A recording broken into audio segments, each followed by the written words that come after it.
बहुत समय पहले की बात है। पहाड़ियों के बीच बसा एक छोटा सा शांत गांव था धौलपुर। ये गांव सुंदर था, लेकिन हाल के दिनों में वहां एक डर ने घर कर लिया था। गांव में रात होते ही चोरी की घटनाएं बढ़ने लगी थीं। पहले किसी का बैल चुराया गया, फिर एक घर से गेहूं की बोरियां गायब हुईं। धीरे धीरे गांव के लोग डरने लगे। गांव के मुखिया धर्मू चाचा ने पंचायत बुलाई। सभी लोग चिंतित चेहरे लिए पंचायत भवन में जमा हुए। अब और नहीं सहा जाएगा, धर्मू चाचा बोले।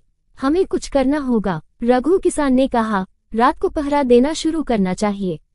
हम मिलकर गांव की रक्षा कर सकते हैं।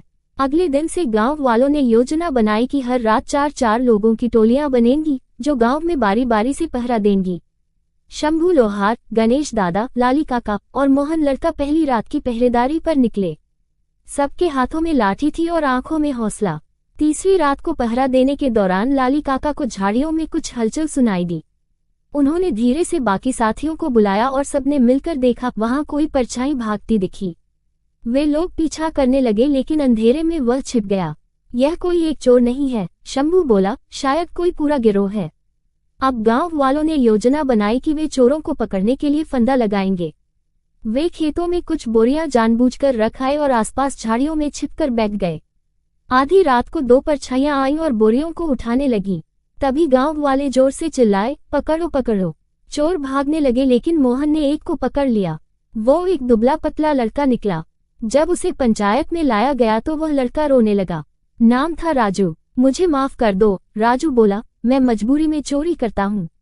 मेरा परिवार भूखा मर रहा है। हम पास के कस्बे में रहते हैं, कोई काम नहीं मिलता। कुछ लोगों ने हमें बताया कि गांवों से चुराना आसान है, तो हम लोग मजबूर हो गए। धर्मू चाचा ने पूछा, कितने लोग हो तुम?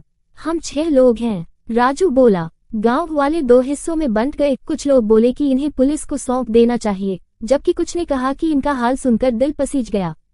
आखिर में धर्मू चाचा ने कहा, अगर हम किसी की मजबूरी समझ सकते हैं तो मदद क्यों न करें? अगर हम इन्हें काम दें तो ये चोरी क्यों करेंगे? गांव वालों ने फैसला किया कि वे राजू और उसके साथियों को काम देंगे। कोई उन्हें खेतों में काम देगा, कोई पशुपालन में, कोई ईंट भट्टों में। शर्त बस इतनी थी कि वे ईमानदारी से काम करें और गांव का भरोसा न तोड़ें। राजू की आंखों में आंसू थे। आप लोगों ने जो किया है वैसा कोई नहीं करता। हम बदलेंगे, वादा है। 2 महीने बाद अब राजू और उसके साथी गांव का हिस्सा बन चुके थे। उन्होंने मेहनत से काम किया और गांव में एक नई पहचान बनाई। गांव के बच्चे अब उनसे कहानियां सुनते थे, बूढ़े लोग उनका आदर करते थे और वे भी गांव की रक्षा में पहरा देते थे। दोस्तों, आप लोगों को कहानी कैसे लगे कमेंट करके जरूर